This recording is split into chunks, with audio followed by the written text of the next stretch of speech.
Welcome. When it comes to solving mysteries and cases, the times where you're on the right track investigating, moments where you're so close to the truth, unaware at the time, that's when the darkness strikes.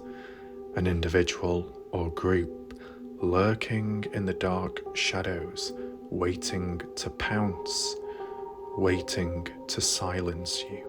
But why? Why would such desperate actions come about? Maybe it's because they are involved in the case themselves, and that they do not want to be caught or taken down, so they will do whatever it takes to remain free. If not that, is there a possibility that the individual or cell group are threatened by one's presence? You never know. When it came to the Kenny Veach case, all kinds of resistance appeared, and it's no different for the Dylan Rounds case.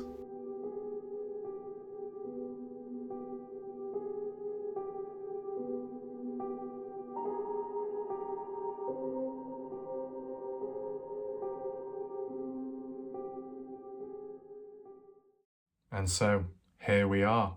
Welcome if you're currently here in the live chat. I appreciate it. Now, as we go along, you can share your own thoughts, opinions, and reactions to what's being discussed, okay? Bear in mind, it's open to interpretation as well. Now, before we begin, let's just add a quick side note from a recent complaint from the odd individual stating that I don't take things too serious and that I mess around. All I can say to that is, don't worry. If you want to get serious, we can get serious. But just make sure you stare right into my eyes as we go along so you understand the language, the wording and preciseness used. Because that's something humans have failed to do along the way, okay? You're going to act like a good little boy, good little girl? Yeah? Good. Do you want to begin now? Your arms, legs crossed? Well, I hope they are, okay? So, this is where we're at right now. In recent time, yes, there's been resistance from my experience. Put aside other people's, which might have happened previously. Right now, there's been obviously fake accounts, impersonation accounts of me, threats, warnings, the lot. It's basically almost like the same as the Kenny Veach case. The key thing is trying to understand where is it coming from, who is doing it, and the motive, right? And kind of tracing back from my experience, it all happened when the alliance was formed, when various content creators, whether they're already established or new and upcoming, got together and merged as one, as I said earlier. And that's the likes of Jim Terry, the Shack Lady, Pancakes, Ranger, and some of the other people who I can't think of the names, okay?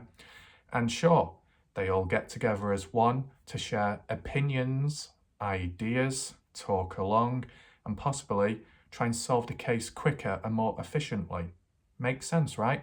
But isn't it a coincidence how all the fake accounts only started and the resistance when they started getting together, right? It does make you think. Now, as I said, it's open to interpretation, okay, as we go along. What I want to do first of all is just go through each key individual and just basically analyze them in brief, okay? So starting off with Jim Terry, an individual that has different personas, almost like different characters and behaviours. The funny thing, what I heard in recent time was when a viewer told me saying, hey, why are you trying to be like Jim Terry? You being serious? He's not on my level. Nothing like me. You know, you look back to my videos 1 to 2 years ago, before Jim Terry started posting videos on his channel, and you'll realise the reality, okay? So, shh, okay?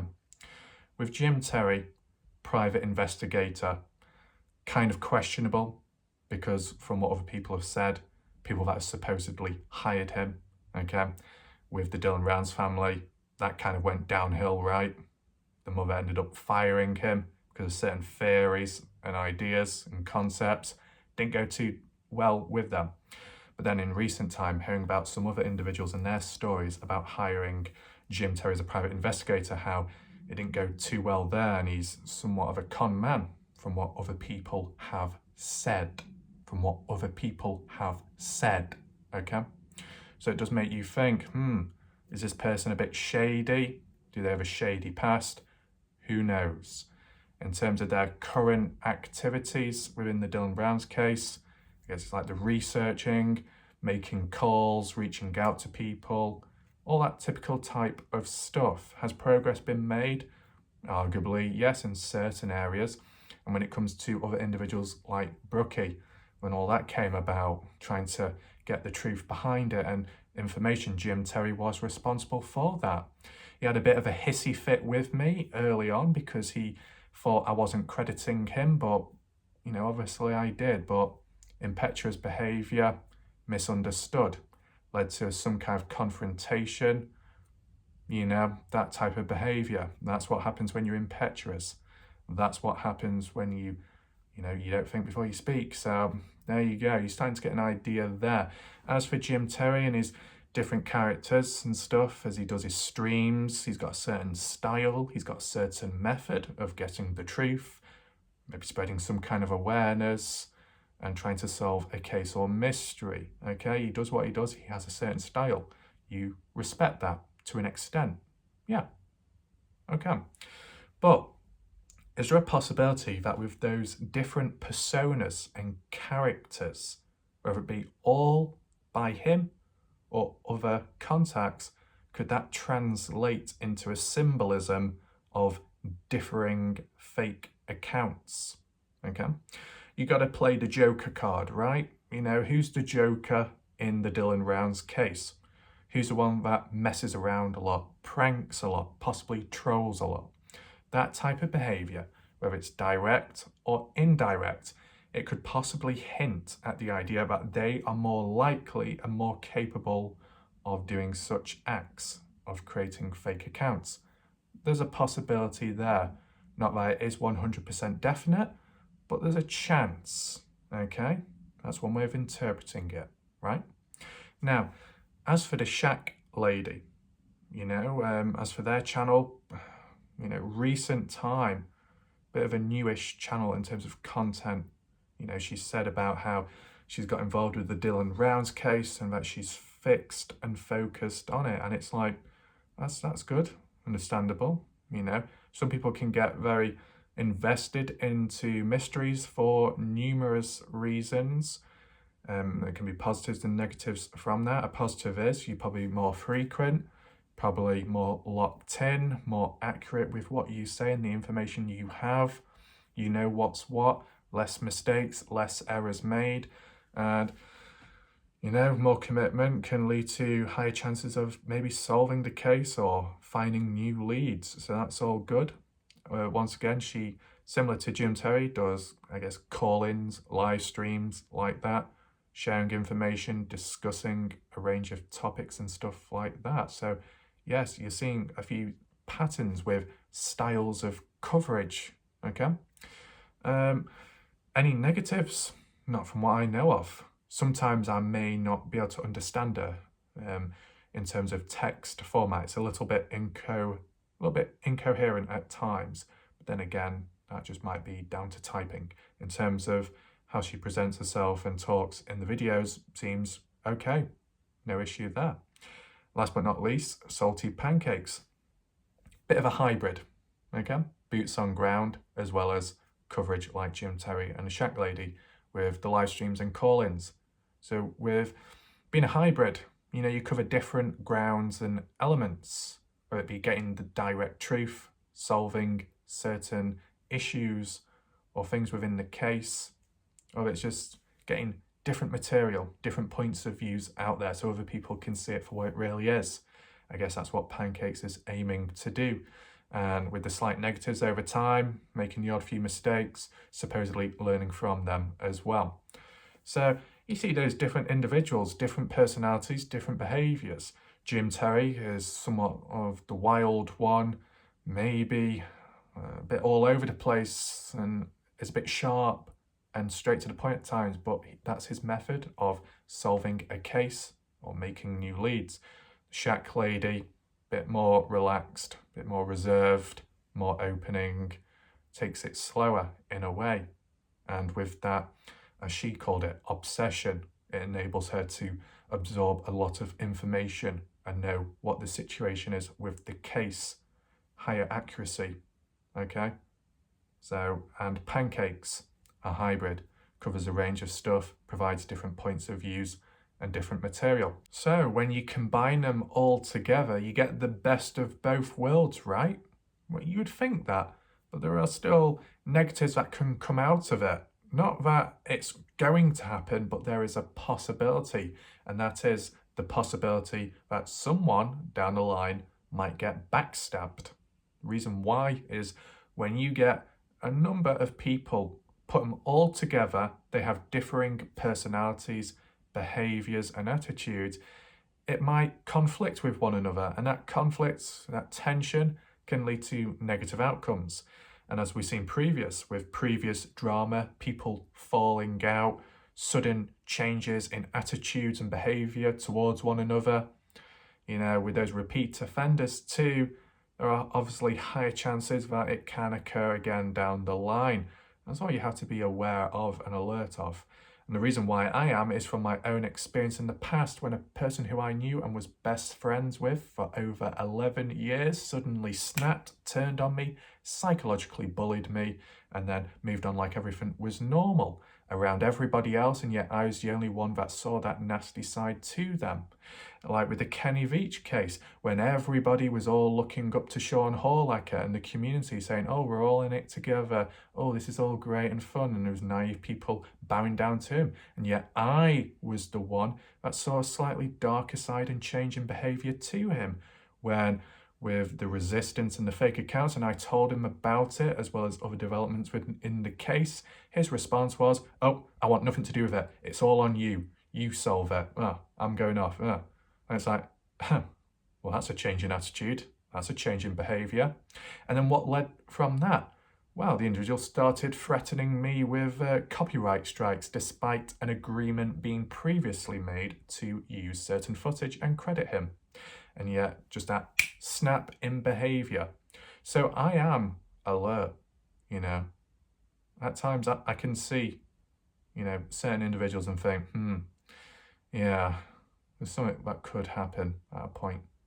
So, yeah, in general, you can leave your own thoughts with the potential toxicity, things being volatile, things like exploding like a volcano.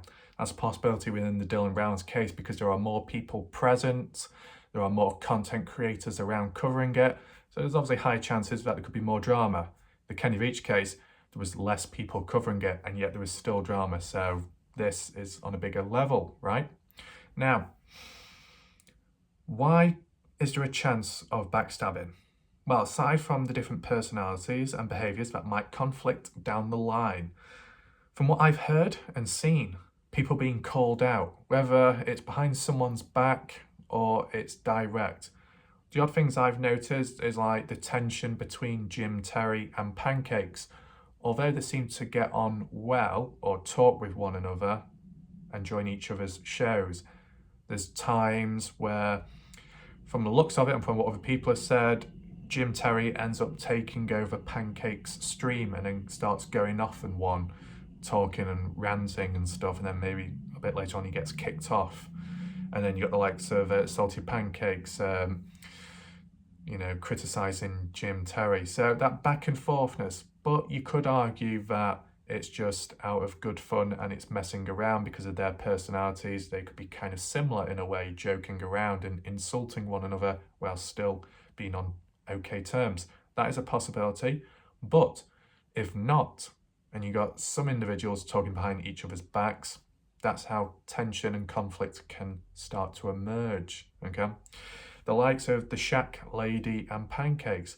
I have seen on some of Pancake streams with possibly what Pancake said, more so the viewers calling out the Shack Lady and them saying Salty Pancakes or Salty Pancakes followers calling out the Shack Lady and saying she's a desperate woman who wants a voice and wants attention. So she keeps getting herself on the show to try and take over and talk because she wants the attention, she wants to grow a channel. And it's like, is the Shack Lady aware of that? Has she heard and seen those things within the streams? I don't know. But once again, calling one another out, little digs at each other. Is it necessary? I don't know. And then we want to go backwards in time. Me and Pancakes. Now, at the start, Salty Pancakes was a little bit impetuous, being realistic. Not gonna, dilly-dally around, but realistically, he misinterpreted my coverage at the start. So when I first covered his channel, the comment section, which is all public, in view, not using any content or videos of his at the time, because I didn't ask at the time, could I use this, could I use that? But in terms of comments, in terms of anything and everything aside from a person's video, it's all public, not copyright. You know what I'm saying? It's all public. And yet it received a negative response from Pancakes. He came over, he started leaving some comments criticising me. And interestingly, some of his followers also came over as well. And that's where it becomes a little bit interesting, right? One of those things where, oh, it's 1 against 4. Numbers. Remember that key word, numbers. So, obviously, misunderstandings, bit of conflict, bit of criticisms. Salty Pancake said, I'm going to start making some joke videos out of you or something. And I think he made like 1 or 2. There you go, over and done with. But saying about that, I'm going to start messing around or make joke videos. Joke accounts. Start messing one around in different ways with fake accounts, impersonation. I don't know. You see, it's one of those unfortunate things where an individual, if they act a certain way and say certain words, it can make them look bad, or you can end up tracing back to those statements and those behavioural acts of the individual when looking back retrospectively if a current issue is going on, such as the fake, false accounts, Look at the Dylan Rounds case, where people keep looking back at Jim Brenner and saying, it's him, it's him, it's him. Let's look back at Jim Brenner and what he's been known for previously. Oh, threatening behaviour, attacking people, being violent, hurting, shooting.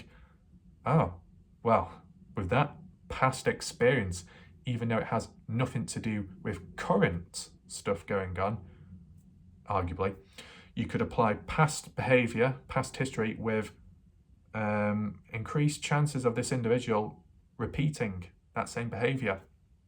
So you could say that about certain people within the Dylan Rounds community.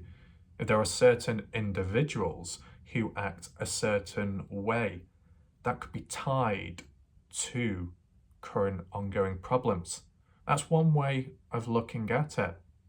Because it's one of those things, you look out for the dodgy people or the ones that seem to act out a bit, and they're the first suspects. Not that they will be and 100% are responsible, but they're the ones you look at first. That's just how it works.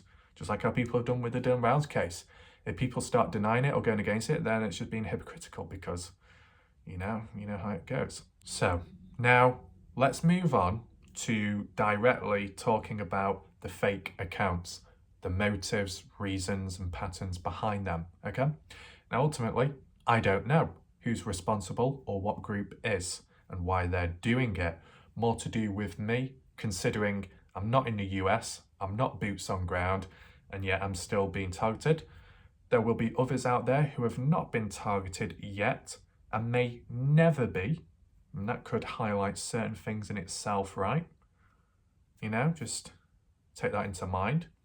So, a pattern I've noticed is that these accounts, most of them, when they were set up, you go to the About section, tend to be dated around 2020 to 2021. So it's as if there's like, what, a reserve of them, storage units full of them as backups in case other accounts get shut down, reported. Possibly. You need a supply. You need the volumes to take over, to harass, to do all kinds of things. Now, when it comes to the Kenny Veach case and past experience, there was numerous accounts, and it was all tied to one or two individuals who had it in for me, basically. One individual who had it in for me, their ultimate motive in the end, when they revealed it, was because I didn't accept them as a friend, even though I was never, introduced to them and they never asked and I didn't even know them. And two, because they were offended by my African impression, which led to them harassing me for months, creating, videos slandering my name and stuff like that. The second individual, who I think was more directly involved with creating all the different multiple accounts, their motive was unknown.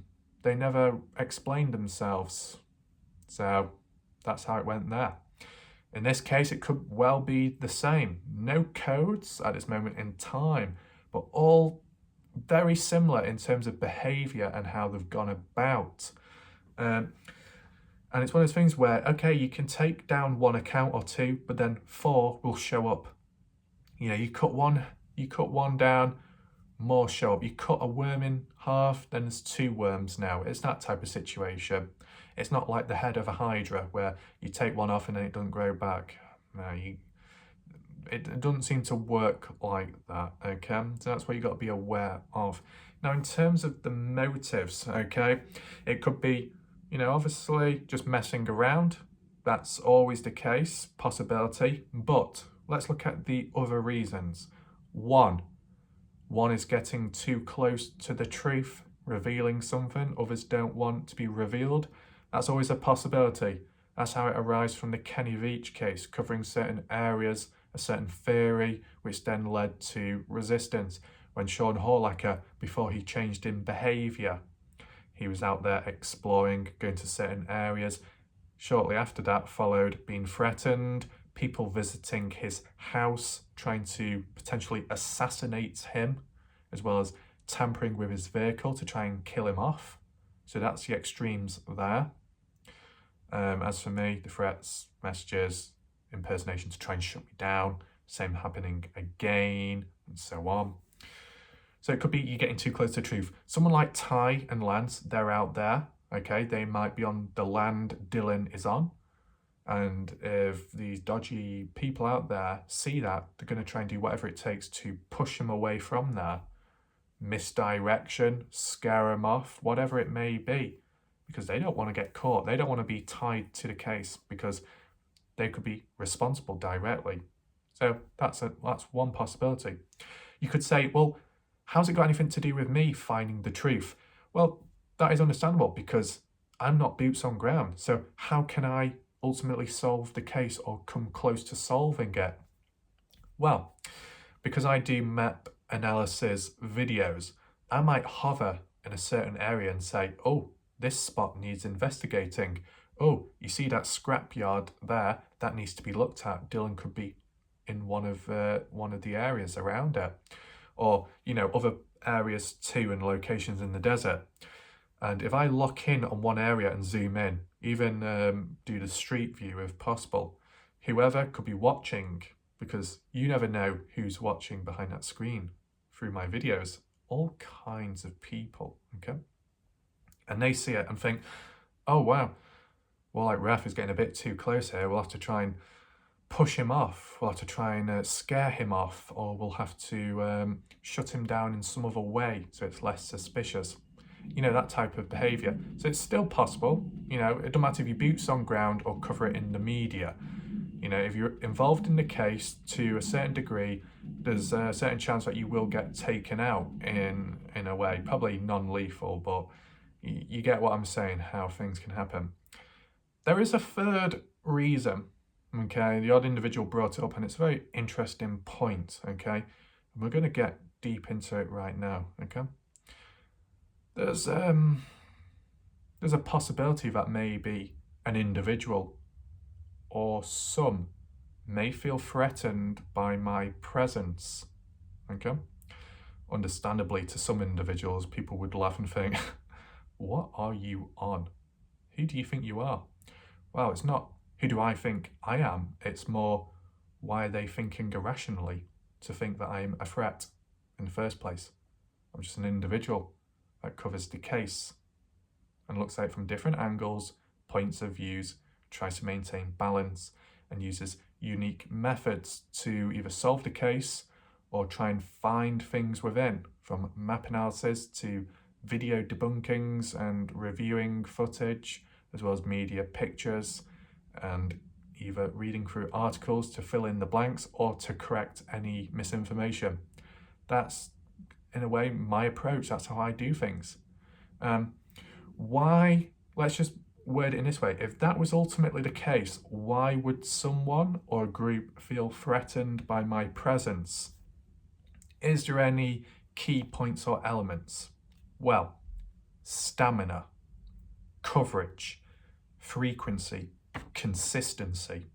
For, what would you say now, nearly 80 plus days, almost non-stop for 80 plus days, almost non-stop. I've been uploading videos nearly every single day, done countless videos over an hour long, had a certain very specific schedule from 9:15 on average, sometimes 9:30 and in the middle. So with a certain fixed time slot of when videos come out, with a certain consistency and frequency covering a range of different stuff, other people who might not think outside of the box, who don't think of a range of different tactics and approaches, might see my approaches and think, oh shit, this person's onto something. Damn, I don't like the idea of that. I don't want them to keep on going. I want to be the one, or I want my time. And then to create fake accounts, impersonation ones, and all kinds of stuff to make me look bad as possible, and to give other people, new viewers and people that don't know me, like a bad first impression, so they will avoid watching my videos. So it means less traffic coming my way. And also with the fake accounts coming into the live chats in my videos, that's done to derail things and to put viewers off my channel so they go elsewhere looking for comfort, safety, and less drama. Bear in mind, my channel was described, before this all started going about, was one of the more friendly places, more relaxed, calming places with hardly any drama, and that's why people came here. Well, obviously, if certain individuals or groups hear about that and think, oh, that's a safe haven, that's a desired place to go to, well, we must infiltrate it and cause disruption and chaos to then force everyone out of it so they move elsewhere, and then guide them so they come to us, so we can take over, so they can all come to us, with a different accounts, fake ones, with numbers. And what I said earlier, with numbers, it can lead to a forced presence, being able to move people along. A stronger presence, stronger level of darkness can push people away and move people in the right direction. like cattle herding in a way. So yeah, when you look back at certain YouTubers in the Dylan Rounds community who've roughly quoted and basically said that I'm taking over, I'm going to take over everyone's views and viewers, and they're all going to come to me. That's what Jim Terry said. Whether that was just joking about or he truly believes that he is the one, he is the God, and he knows all, that he believes that everyone should and look up to him, okay, fair enough. But there's a possibility, depending on how you interpret it, you could assume he's the one responsible. A possibility he's the one responsible, based off what he's previously said. If the theories all connect together, that these fake accounts and impersonation ones are to give me a bad name, to put viewers off my channel or new people coming to my channel, and for it to be all directed towards a different place where it's a bit cleaner, where there's less drama, arguably, than someone like Jim Terry, who ties it in with saying originally, I'm here to take over all the viewers from all the other channels so they become extinct. It could point towards him being responsible. As said, I'm not saying that's 100% for definite. I'm not saying that. But there is a possibility with what other individuals have said with certain theories about that stuff. You could tie it all together and think, well, they must be the one, right? Or other people could argue and say Pancakes is more likely to do that. If he's got past experience with that type of behaviour, prank calls, messing around, who knows? I don't know him. But if other people do, or if other people have seen how he acts at times, then I guess people could piece it together and say he's the one responsible. Well, basically all I would say is it doesn't seem to take too much to piss him off, I guess. So through that misunderstanding at the very start, when I started covering him, and he came over and obviously said what he had to say, fair enough, but then his followers came over. So a little bit showing and telling of toxicity there when you've got to use an army to do certain work, where there's numbers. This is what I mean, and that's where it becomes a bit problematic. I mean, you could even argue and say the Shack lady could indirectly, unknown to her at this moment in time, could be caught up in the middle of it all. Who knows what could happen? Anything is possible, that's all I'm saying, okay? And my alert levels are very high just based off previous and past experience. One can't blame one for being that way. You know, one has to adapt for damage limitation in the future. That's it. The individual can be criticised for being that way, but, you know, one didn't ask for all the past stuff to happen, right? So that's the approach you got to take. That's the way one looks for adaptation. So who knows what will happen next? Possibly, if humans fail to understand this video and the precise language used, okay, if that does happen, there is heavy resistance on this video for sure, okay? Could go full on World War III. You never know, that type of stuff. But as said, it's a weird coincidence, isn't it? How when all these people start grouping together who mess around, joke at times, and other people have said that they're known for doing prank calls. I don't know if that's true, but that's what other people have said. And then just when they all get together, that's when I start experiencing it firsthand, the negative stuff going on. It's like, you can't help but think. Keyword, keyline, you can't help but think when there's coincidences going on at the exact time, okay? So hopefully people understood the language used in this video, right? Any other predictions? Well, I would say if there is any potential backstabbing down the line, certain communities or certain groups within communities could implode on itself and separate from cells and groups. That's a possibility. As said, you can leave your thoughts, your opinions to what you think about this. The only other thing I'll say is people will say, ignore, ignore, ignore. Let me just tell you something. If you aren't aware of the Kenny Veach experience, what I encountered, make sure to check those videos out, okay? There was a certain procedure and one had to follow accordingly, okay? If you're unaware of all the previous dark stuff that went on with my encounters, make sure to check the links down below for basically documenting it all, okay?